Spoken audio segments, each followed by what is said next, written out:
Thanks, Adam. I'm delighted to be here and looking forward to talking with you. Me too. Now, as I mentioned, I just started at the Cato Institute, which houses Human Progress Libertarian think tank. And one of the first assigned readings was your book, The Individualist, for me to get up to speed on the history of libertarian thought. So I think that speaks to how comprehensive and influential this work of yours has been. It's very flattering. I'm not 100 percent convinced it's the right introduction for you, but I'm glad to see you're reading it. I'm looking forward to talking about the ideas. So one of the first influential things in my that reframed my thinking about libertarianism is you introduce the book as libertarianism is not a single philosophy with a single origin. You go through its intellectual history and how it has evolved, and rather than giving it a single definition, you define it around six cluster concepts and trace each of their intellectual lineage. Yeah, that's right. So it turns out that trying to define libertarianism is a rather difficult task. And the approach that John and I took when we were writing this book was to take a kind of quasi-empirical approach to this problem of definition, right? So we wanted to look at people who identified themselves as libertarians or who were broadly identified by others as libertarians and try to see what is it that these people have in common. And if you look at these people, right, if you look at people like Milton Friedman or Friedrich Hayek, Robert Nozick, Ludwig von Mises, Ayn Rand, Herbert Spencer, David Bose, Murray Rothbard, and you ask, what is it that they all have in common? About the only thing they have is that they like to argue and disagree with each other. Um, right? It's not that all of them believe in self ownership, for instance, right? You never see that kind of language in Friedrich Hayek, right? Or the non aggression principle, which again, you didn't see in somebody like Hayek or Nozick for that matter, or von Mises. Um, so it gets tricky to pin down a kind of essential core of libertarian thought. So the approach that John and I took in this book was to, in a sense, abandon that quest for looking for a unified essence of libertarianism and to instead think of libertarianism as a family with a variety of different members, all of whom differ from each other in important ways, but nevertheless share a certain kind of family resemblance. And that family resemblance is what we try to cash out in these six principles, these six ideas that define the libertarian family. Um, Even there's still quite a range of interpretations. Different libertarians think about these principles in different ways. They weigh them in different ways. But still, those principles provide a kind of unifying core to the tremendous diversity that constitutes the libertarian intellectual tradition. The family resemblance framing was also quite satisfying to me as a developmental psychologist because there's a lot of great work on children's early cognitive development about how they learn concepts. And you also see this reflected in silly philosophical debates on internet memes like, is a hot dog a sandwich? Is cereal soup? They have all the same features. And if you ask people, especially if you ask children to define something that they intuitively recognize, like that's a dog, that's an animal, but they can't quite define it, even though they can recognize it like through statistical learning. So it makes sense that especially when you're engaging with these very abstract ideologies, like how are you going to define it? It makes a lot of sense to put it in this just set of shared features and family resemblance rather than any rigid definitions. Yeah, I think that's right. I think that's right for libertarianism, and I think it's true for a lot of concepts as well. I mean, there's I think a tendency among analytic philosophers where I kind of have my intellectual home to try to provide definitions for concepts that satisfy these criteria of necessary and sufficient conditions. Um, but I think under the influence of Wittgenstein, as well as just a large number of failures of that project, I'm convinced that many or most of the important concepts that we have, whether they're philosophical, like libertarianism, or whether they're biological, or like the concept of addiction, for instance, I think is one that can't well be defined in terms of a single set of necessary and sufficient conditions that capture this unitary essence of the phenomenon. So, yeah, I think it's a kind of general epistemological approach that I favor. And we've been building suspense around these six core features of libertarianism. We'll give each of them more in-depth treatment. So, the six features are free markets, private property, negative liberty, individualism, skepticism of authority, spontaneous order. And these all broadly bind together different flavors of libertarianism and adjacent philosophies. And then within each of those, as you just mentioned, there can be differing definitions or interpretations, or you can weight them differently. And then you get a broad family of libertarian or libertarian adjacent philosophies, which explains both the similarities and the disagreements within many people who identify as libertarian or classically liberal.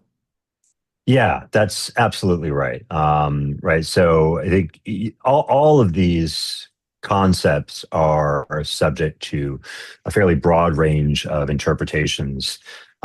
So just for example, right, if we were to talk about private property, which on many approaches to libertarianism is thought of as kind of the core foundational commitment of libertarians, right? So some libertarians think that what libertarianism really is a theory about one's ownership of oneself and the implications of one's ownership of oneself for a host of other political and ethical issues, right? So we start with self ownership, we get from there ownership and external resources, and from there we get free markets, all the other things kind of just follow from that fundamental principle of self ownership. But, right, like, what does that mean? What does it mean to say that, right, we believe in private property as libertarians? Right, there's a common move for libertarians to make between the idea that we own ourselves, so we own our bodies, we own the labor of our bodies. Therefore, if we mix our labor, to use the words of John Locke, with external resources, we can come to own those resources as well. But there's a bit of a logical jump involved there. And it's a jump that most libertarians today are fairly willing to make. But in the 19th century, it was much more controversial. And there were a great number of libertarians who thought, yeah, of course we own our bodies, but external resources like the land, for instance, is a completely different story, right? We didn't, if you work on the land, it's not like you made the land, right? The land was there before you ever stepped foot on it. So, what then gives you the right to claim a permanent bequeathable property right in that external resource that prior to your arrival was open for everybody's use, right? So should property rights include rights to external resources like land? What about resources under the land, like oil or mineral rights? What about resources above the land, like air rights or the electromagnetic spectrum or ideas? Right? Should we be able to claim property rights in ideas or expressions in a way that's protected by patents or copyrights? These are all very difficult questions and not ones that are likely to be settled simply by kind of a priori analysis of the concept of property, right? And so you get a lot of different libertarians going in very different directions with respect to these questions. And that's true not just for the idea of property, but I think for every single one of these six concepts on our list. We see similar debates surrounding human progress, beginning with how do you even define progress? And you could imagine one extreme version of taking this to, like analytic philosophers might do, and you end up with extreme versions of, say, utilitarianism versus deontology, and everything has to boil down to maximizing specific outcomes or given specific moral constraints. But most people aren't really thinking about that. Most people have some intuition for what progress looks like. And one perspective that's been really influential on me is Steven Pinker's Enlightenment Now philosophy. And he describes many common sense, intuitive benchmarks of progress that for most people, you might not have to rigorously defend. We can just appeal to some intuitive sense that health is better than sickness. It's better to be alive than dead. It's better to have more freedom and opportunity and wealth than less. And for each of these, of course, you could debate, but it gives you a general shared goal of progress. And similarly, with these concepts, you can quibble about where the precise boundaries are, what the precise definitions are, but I like this idea of introducing just a common sense set of definitions that we can all move towards with some shared understanding. And what I'd like to do for the majority of this conversation is look at the overlap between each of these dimensions of libertarian thought, as well as, you know, the different anchors, say between complete free market and complete controlled markets, and look at them based on what we know from empirical social science in relation to different outcomes of human progress, like health and human freedom and life expectancy and material abundance and so forth. Yeah, that sounds fantastic. And I think it's I like what you said at the beginning of that comment in terms of starting with a shared area of agreement or consensus or overlap, because I think there's a kind of bias in certainly in academic philosophy. Maybe this is just among academics in general, but we like to look for the areas of disagreement. We like to look for where things come apart, so we can carve out the differences between different theories, and that's important. That's a useful academic function, but it runs the risk of blinding us to the tremendous areas of overlap and agreement, right? I think this is especially true in areas of ethical theory, right? So philosophers like to debate between the finer differences between utilitarianism and Kantianism and virtue ethics, and there are important differences, but there's a whole lot of things that those theories all agree about the way to live a good life and be a good person.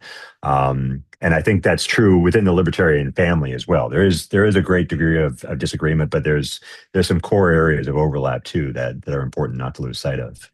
It's interesting that that type of academic culture of narrow disagreement, even within a broader shared space of ideas, you might frame as its own unique culture ideology when you upweight strongly the skepticism of authority and individualism dimensions in your framework. Yeah, that's right. That's right. Yeah, yeah. So the other thing that's important to note there is, as I just mentioned, whatever, say, the defining philosophy of academia is, if there is one, then it very well might involve individualism and skepticism of authority, but not obviously any of the other dimensions. So even though there's tremendous degree in which you can weight them, you argue that what defines libertarian philosophies is that they have at least some degree of importance for each of these. If you have, say, 5 out of 6 or 2 out of 6 or any other configuration, then it's probably a coherent philosophy of its own, but it wouldn't fit into this libertarian family. I think that's right. Yeah. So libertarianism, as we understand it in the book, it's a kind of liberal political philosophy where we understand liberal in this kind of broad sense to include both classical liberal thinkers like Adam Smith or Immanuel Kant or David Hume, and sort of contemporary or 20th century progressive liberals like Hobbes Green or Rawls, right? Um, so there's this broad tent of liberalism that's united in its own kind of complicated way by a commitment to individualism, by a commitment to liberty. But there is much less skepticism of authority, right? When we're talking about progressive liberalism, right? There's much less skepticism of authority. There's much more skepticism about private property and free markets. There's less faith in the idea of spontaneous order, especially when you look at the more kind of technocratic versions of progressive liberalism that see society as a set of problems that are to be fixed by elite experts who can manage things in just the right ways so as to achieve the optimum outcome. So there's some overlap, right? There's some areas where libertarians and these progressive liberals see eye to eye on certain values, but again, there are these important differences that I think are significant enough to mark them off as sort of different lines in this broad family tree.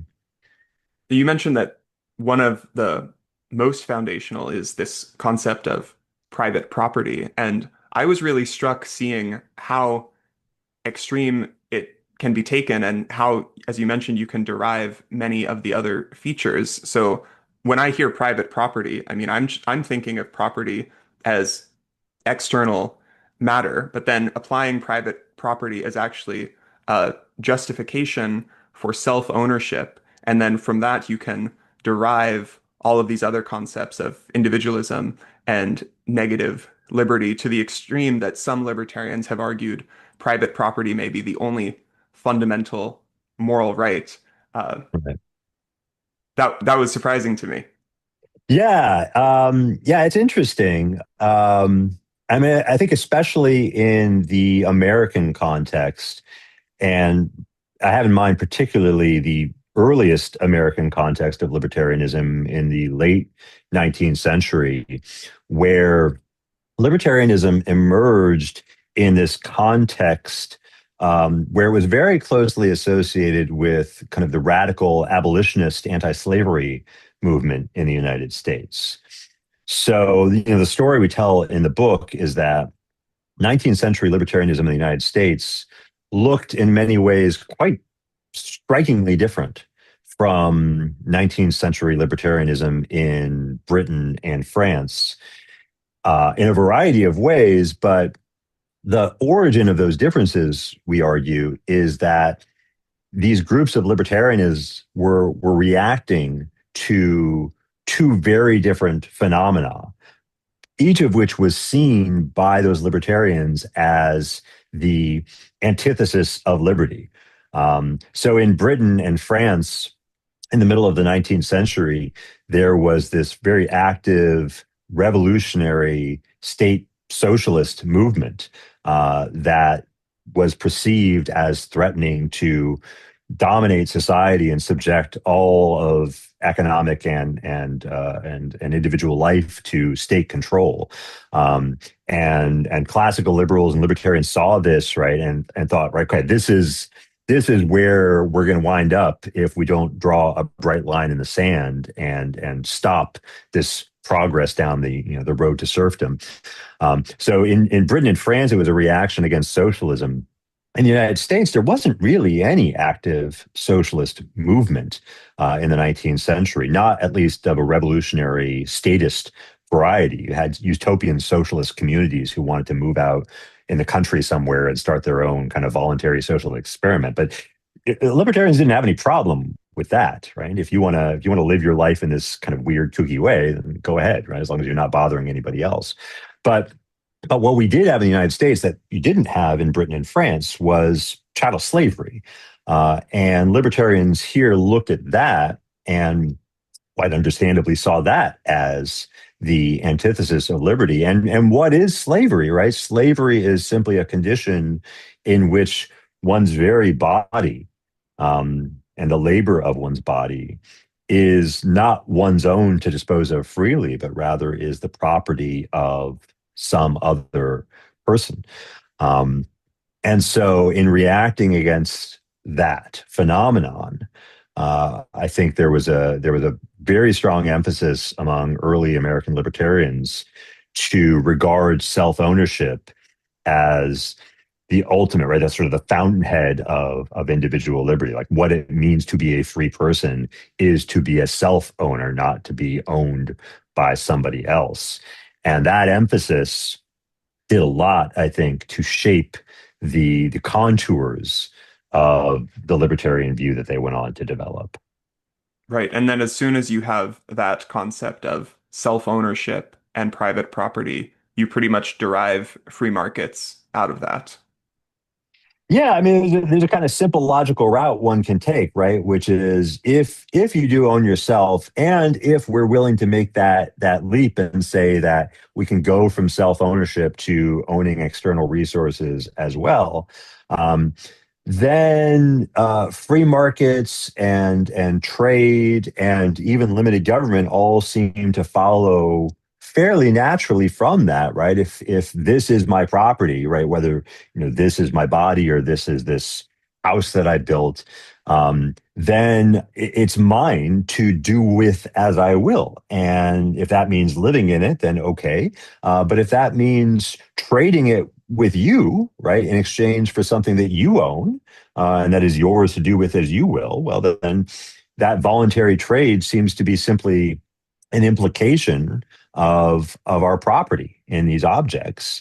And if somebody else was to come and try to interfere with that trade, right? Stop us from exchanging, or say, like, you can't sell it for $100. You can only sell it for $200, or you can only sell it if you fill out these four, right? All of that seems to be an infringement on our property rights, whether it's done by, our neighbor, some busybody down the street, or through the government, right? So you get from the starting point of property rights, you get at least a prima facie case for trade, for voluntary trade, for free markets, and for strong limits on the power of government to interfere with those property rights, either through restrictions on the property rights themselves, or restrictions on our freedom of contract and our right to trade.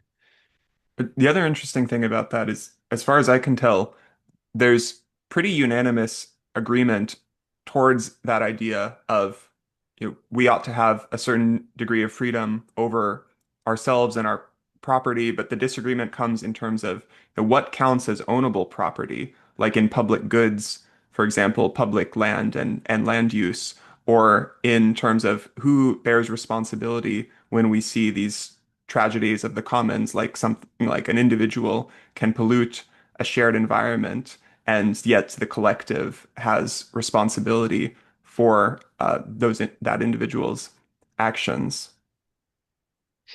Yeah, well, I mean, I think it gets complicated in a large number of ways, once you start thinking about particular cases, right? And I I've had the fortune or the misfortune over my academic career to spend a lot of time with academic lawyers, which which actually I think is tremendously beneficial, because for a political philosopher in particular, because one thing about lawyers is that they deal with a wide variety of actual problems that have arisen in the world when people try to live together in peace and harmony. So they know the kinds of situations that come up, right, and can point you to real world case studies, which in my experience are often as insane and thought provoking as the most ridiculous thought experiment that an analytic philosopher could come up with in his office. So once you start looking at these cases, I think it becomes clear that there are a lot of complications with respect to the idea of property rights, um, that muddy the waters, right? So even if you're sort of attracted intuitively to this idea that individuals are self owners, even if you're attracted to the idea that property rights and external resources are important, either as an expression of autonomy or as a way of promoting economically efficient arrangements, there's still a lot of like hard questions, some of which I gestured at earlier, right? So like, what do we say about properties in ideas, intellectual property rights? What do we say about properties in rights in non-physical substances, like electromagnetic spectrums? What do we say about stuff under the earth? What do we say about rivers, right? So if there's a river flowing through my land and then onto your land, what can I do with that river? What can't I do with it? These are all questions that lawyers have had to grapple with. And I think what I've gotten out of that is that um, it would be very hard, maybe a just sort of a fruitless task to try to come up with a full theory of property simply by deducing principles from, as a matter of logic, right, from the axiom of self-ownership, right? Like that's not going to do the trick, right? Like we need to actually think about how the world works, right? And what kinds of situations people find themselves in. And whatever solution we come up with to the question of riparian rights or mineral rights or rights to the airwaves, it's probably not going to have the character of a grand unified philosophical theory. Mhm.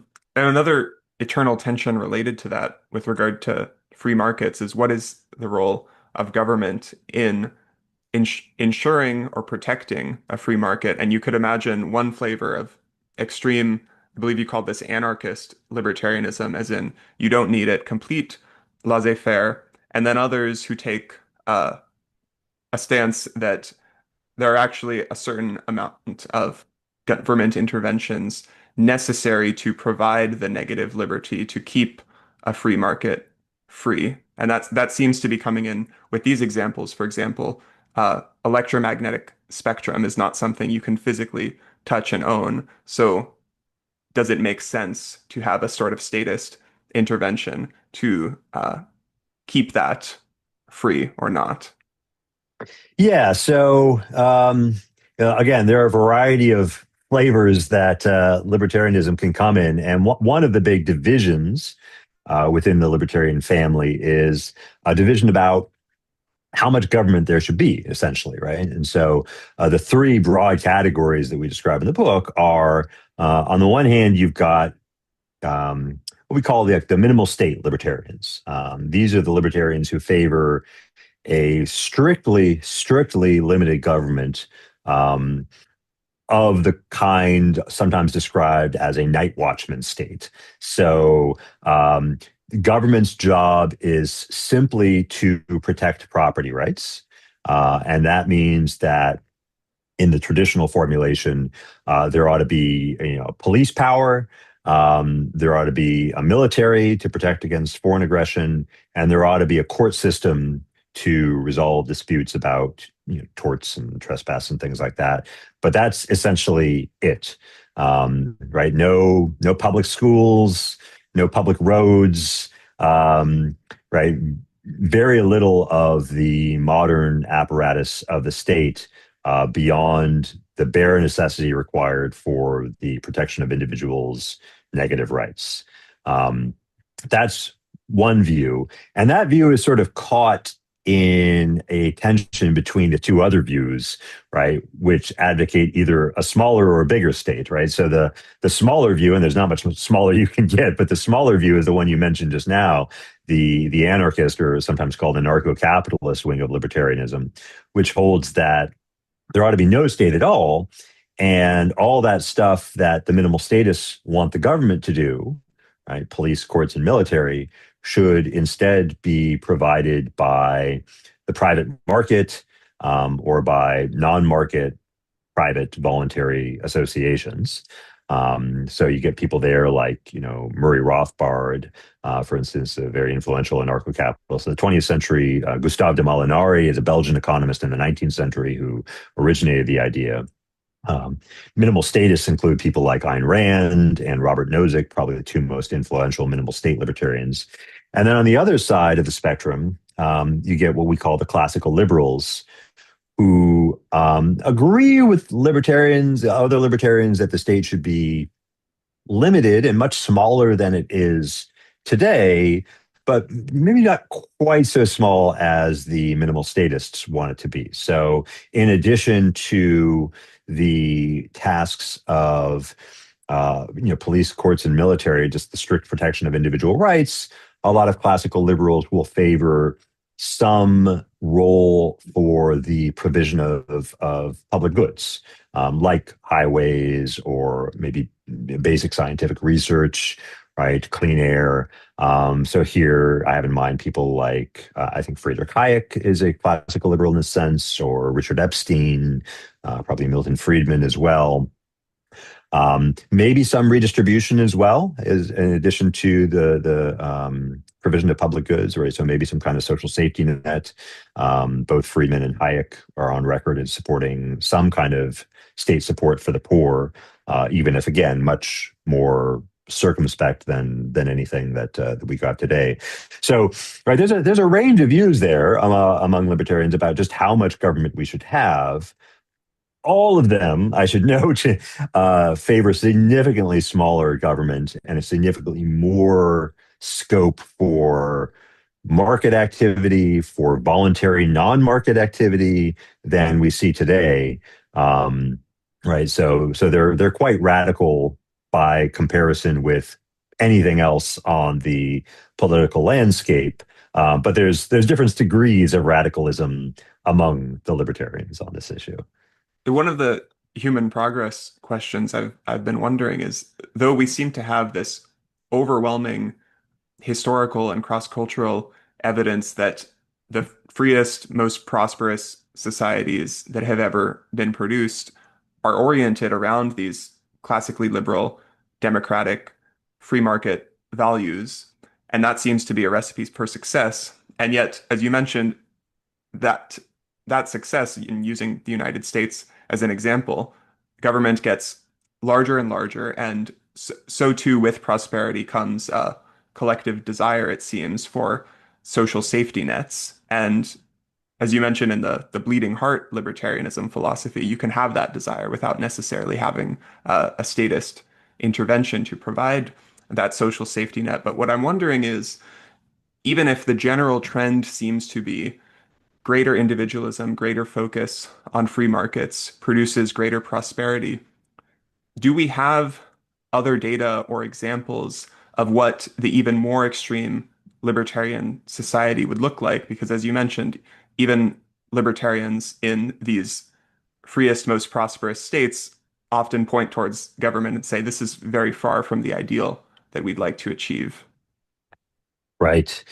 Yeah, that's a great question. And I think the answer is sort of, but not really. So, we have, um, we don't have an example of a pure libertarian society that has, existed for any length of time and it has demonstrated the way in which these principles can govern a large scale community over any length of time. We don't have that, right? I mean, some people talk as though there was this golden age of freedom in America in the 19th century before FDR came along and mucked everything up. But I think that's a fairly silly historical thesis. 19th century America was not by any stroke of the imagination libertarian, especially if you were a woman or black or not a property owner. The degree of freedom that you enjoyed as an individual was markedly less than anything we enjoy today. A religious dissenter. So that's not an example. 19th century Britain is not an example. Um, we don't have libertarian purity anywhere really to point to. What we have is examples of societies that have become more or less free economically or politically or civically over time. And we can look and identify or try to identify how that's affected people's lives in those societies over time.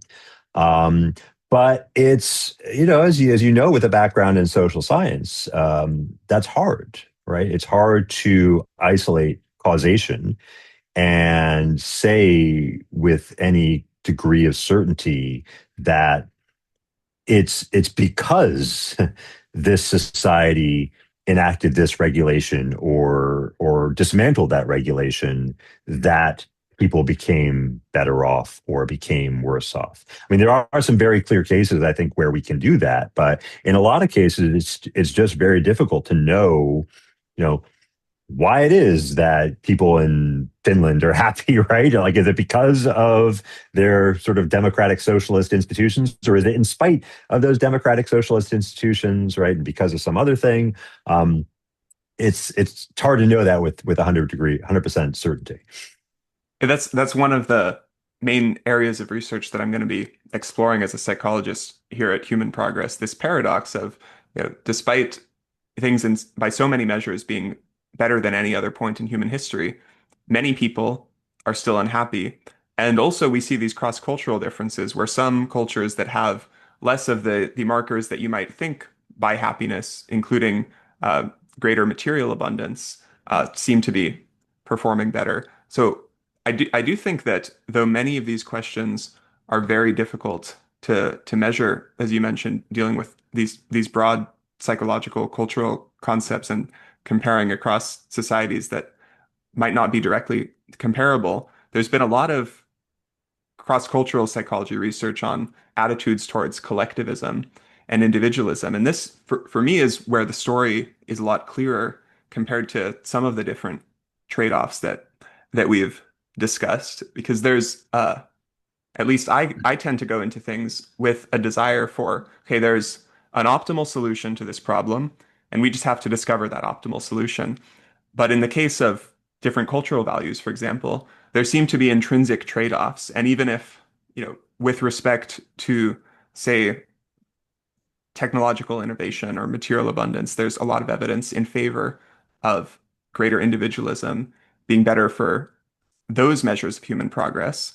At the same time, it seems to introduce other problems like greater risk of loneliness and social fragmentation, tribalism, and polarization compared to societies that have these stronger collectivist orientations and a sense of stable community across the lifespan and more homogenous traits that make it easier to navigate but also harder to innovate. So there's this constant tension between these sorts of trade-offs. And if you were to ask, is there a golden mean? Well, then it depends on with respect to what outcome. Is there a golden mean for, say, each Yeah. of these different six flavors or six core dimensions within libertarianism? And my sense is there's probably a golden mean for any different measure of human progress, like mental health or subjective happiness or material abundance or technological advancement, but they're probably often like seesaws, like indirect Yeah. trade-offs with each other. Yeah, that seems entirely right to me. And I'll say that, in my experience, libertarians have not been particularly good at developing a robust theory of human well-being to undergird their political recommendations, their political and economic recommendations. So you have some libertarians who, right, again, sort of focusing on these divisions within the broader group. You have some libertarians who take what philosophers would call a more deontological approach to ethics, right, where the idea is that individuals have certain rights. There are right ways of treating individuals, and there are wrong ways of treating individuals, and those ideas of right and wrong are largely independent of the consequences of treating individuals one way rather than another, right? So you might say, like with slavery, right? Slavery is just wrong, and it doesn't matter if we're richer or poorer as a result of having or not having slavery. It's just an unjust, impermissible way of treating other human beings. So for libertarians who take that deontological approach, there's not as much emphasis on coming up with a theory of well-being or human flourishing, because that's not the point, right? The point is to respect people's rights, not necessarily to identify which institutions are going to maximize human flourishing. Um, it's a little more complicated than that, but that's kind of a rough gloss on that take on that camp of libertarians. Then you've got the libertarians who do take a more what we call consequentialist approach, right, and say that we ought to support libertarian institutions because they're going to lead to better outcomes. But in my experience, far too many of those libertarians have taken on a very crude and simplistic kind of economic way of understanding human well-being, right? So they focus simply on maximizing wealth or maximizing utility, but they don't go really any farther than maximizing utility. And they associate utility very closely with wealth. So, right, if a society is going to be richer, that's going to provide more opportunities for people to get whatever they want, right, on the marketplace. Whether it's poetry, books of poetry, or video games, right? It's all the same to them.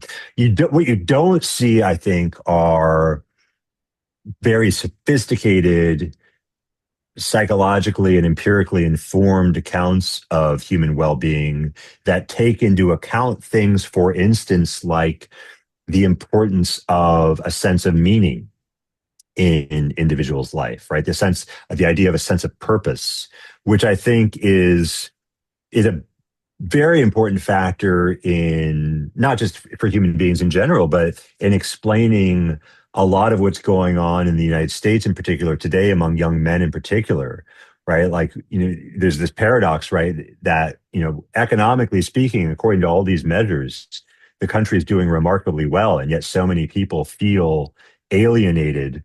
They feel as though they don't have a place in this society, that it's sort of they've been left behind in a way. And you can't really fully explain that in purely materialistic or even sort of crude utilitarian terms. I think it requires a more nuanced psychological approach, that again, libertarian theory for the most part has been. And again, there's exceptions out there, and I know that. I don't want to make any of my libertarian colleagues feel bad who have addressed these things, but I think those voices have been at the margins of libertarian discourse, and they need to be given a much more central place. The shiny, dangling potential solution to all of this, in my mind, is this concept of spontaneous order. And I'm thinking of analogies in evolutionary biology with natural selection. Like, imagine you're a predator animal, and if you're bigger and stronger, you're going to be able to hunt more effectively and catch more food.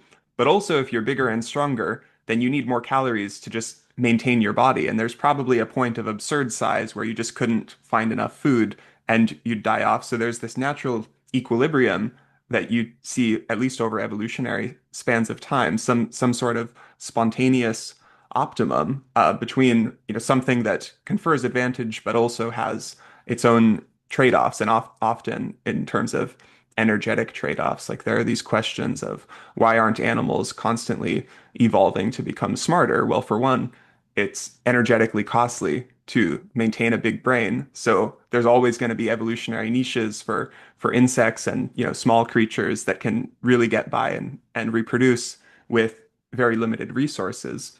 And similarly, also there's been great work from computational evolutionary biologists who have done like game theory type simulations and analogous to economic game theory to come to that sort of spontaneous order or equilibrium that you see in populations across species with different traits. So similarly, I'm thinking of these psychological problems like this crisis of meaning that you mentioned.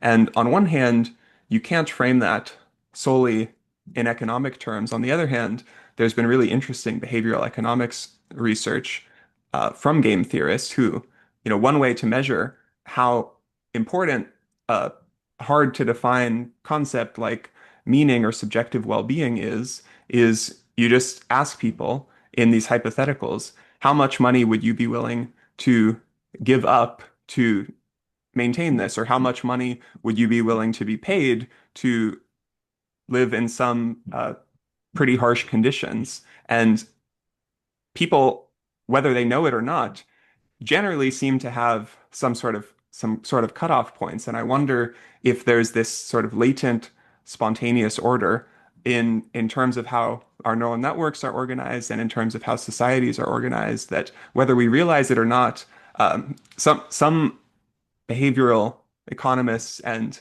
neuroeconomists have made these strong claims arguing that unconsciously our brain is constantly calculating value and that this is mediated by our dopamine system and that our dopamine system is also what controls emotion. Like you get a dopamine spike and you're happy when you receive some sort of unexpected reward. So the extreme version of this, still up for debate, but I think it's a fascinating hypothesis, is that the brain is constantly scanning the environment and essentially assigning dopamine values to everything, and that there's this spontaneous order that emerges that allows us to function and make decisions, even at these very high levels, which is why you can, hand someone all of the material goods that they need, but if they're weighting something very strongly, like a concept of meaning or morals, that they're willing to give up even these basic survival goods for because they weight uh, those other goods as even more important. Yeah, well, so there's a lot to chew on there, and maybe I'll start by kind of zooming in on this notion of spontaneous order, right? Which, we identify as one of the six kind of key libertarian principles, and by which we mean that libertarians believe in sort of the self-organizing power of systems, that social order can be derived from bottom-up organization rather than top-down imposition. That market economies can thrive even when they're not planned from above. That human culture can thrive even when it's relatively unregulated. And it's on a surface level, I think it's a very simple and compelling idea. But like all of the six principles, really, it starts to become more illusory, or not illusory. That's too strong a term, but slipperier, more slippery. The more you try to get a firm grasp on it. So, Timothy Sandifer wrote a really nice essay on spontaneous order and the problems in trying to sort of pin that down or to use that as a basis for drawing strong conclusions about libertarian theory. That hasn't, I think, been read widely enough. So I'm going to promote it here. Like everyone should go out and read Sandifer on spontaneous order. But but look, so what do we mean by spontaneous order, right? Like, so we mean that some kind of, if you look at Hayek, right, who kind of did more than a lot of people to originate and develop this idea, Hayek talks about order as this concept of predictability, that there's going to be a kind of relationship of satisfied mutual expectations among different members of a set, so that you're going to be able to form accurate predictions about the whole based on an observation of the part. That's all he meant by order. And so the idea that order could evolve spontaneously simply means that you can get that kind of predictability without any kind of deliberate intentional planning from above. And that seems to me right and important in a lot of ways, but maybe not as important as some libertarians have made it out to be, right? Because, of course, there are all kinds of ways of having order that are bad or undesirable or at least suboptimal in some important ways. So, right, you could have orderly societies that exhibit high degrees of domination of some groups of society over others, that involve high degrees of unfairness or injustice or missed opportunities, right? Deprivation on the part of some members of the community. That's all compatible with this broad idea of order. So yeah, I think the concept of spontaneous order is very important in terms of thinking about um, the constraints that governments face in seeking to organize complex systems, and the opportunities for organizing complexity that exist outside of government, but they still leave a whole host of important normative questions unaddressed.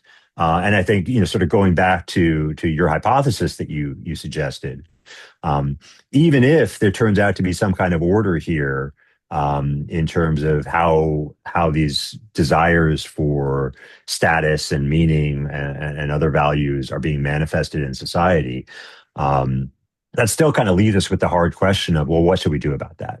Right? I mean, does that mean hands off, leave it alone, or are there still ways in which there are opportunities for intervention that might improve things, either from just an outcome based standard or from a more moralistic fairness based standard? One of the other readings that I was assigned my very first day at Cato, in addition to your book, Matt, was Leonard Read's I, Pencil, which I'm Oh sure yeah, you're familiar with.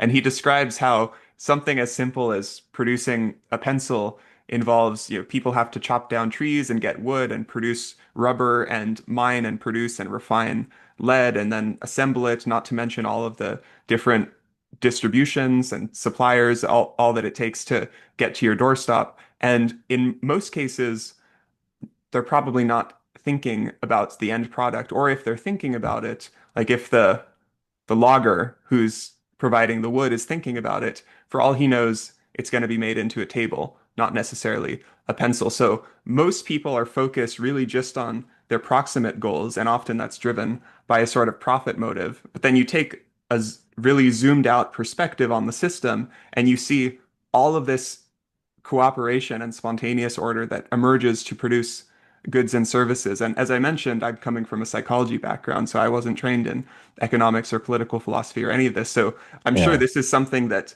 you're given in like a freshman seminar, but it I'm still thinking about it. Anytime I see some product, especially when it has very different materials that are all stitched together, I'm thinking about, where they were sourced and how all this spontaneous order ended up to produce the pencil or the laptop or whatever.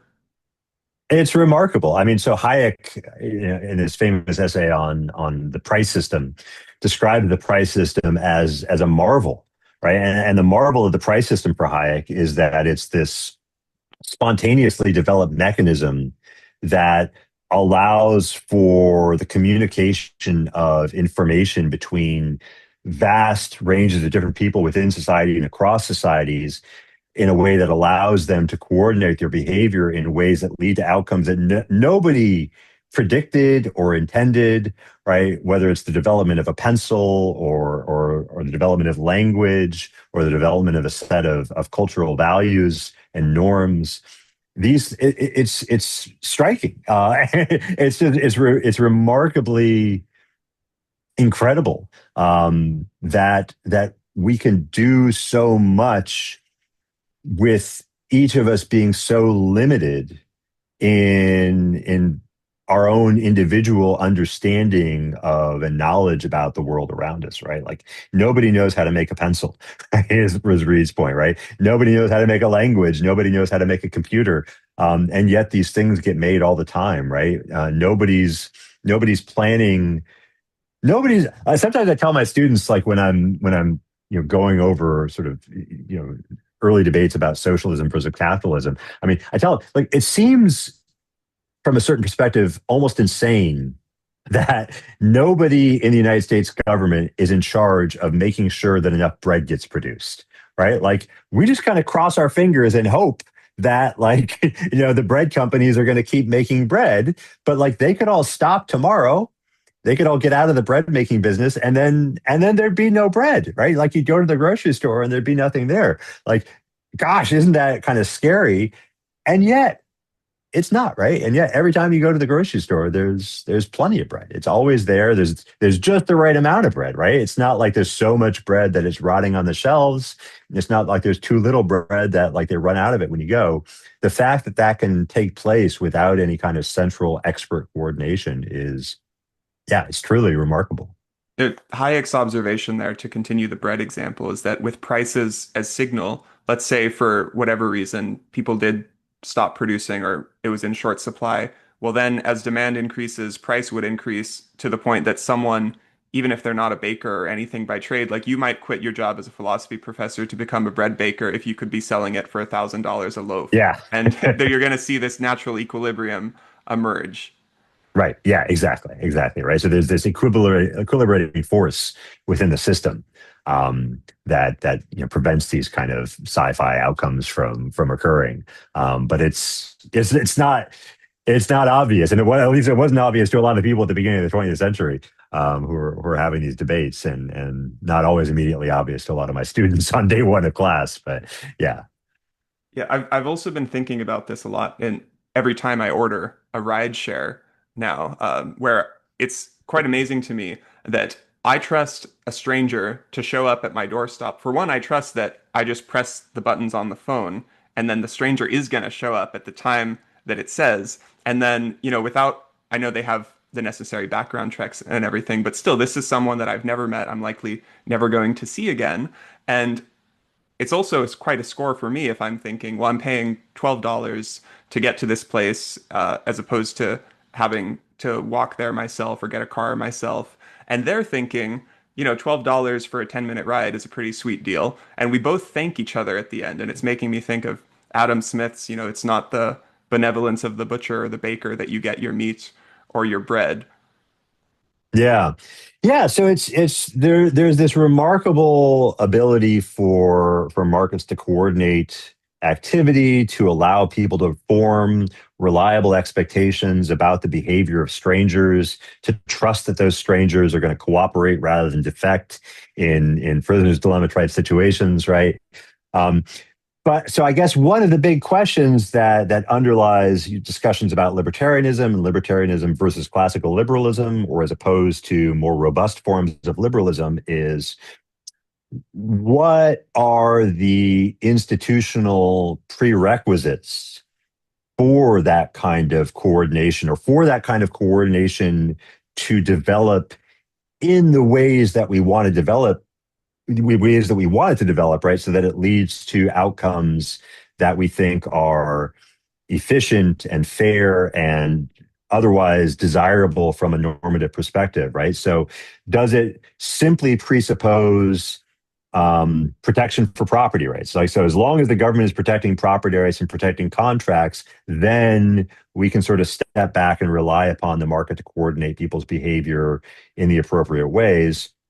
Or is there more to it than that? Do we need a government's sort of going to ride shares, right? Do we need governments regulating the safety of ride shared companies, right? And insisting that they have their automobiles checked for to make sure they're in good functioning order, or doing background checks on the drivers. Do we need government regulation for that? Or can we trust that the market will self-regulate? Because after all, right, like if you're Uber and you hire a bunch of murderers to to drive your cars, nobody's going to want to do business with you anymore. Um, those, I think, are the interesting questions where you start to see the split between libertarian approaches to the world and other more progressive liberal approaches to thinking about these issues. Yeah, I'd like to talk more about your bleeding heart libertarianism philosophy, because often in the criticisms that you see against libertarianism, it's more of a psychological or moral type criticism, assuming that what you get with free market capitalism is accumulation of wealth into a small few, and there's this desire to provide support to those who need it. And the interesting assumption that often comes with that is that it's the government role to provide that type of support. And you're introducing, we can be in a complete agreement about our moral values, but have empirical disagreements about what different types of government and economic structures get us there.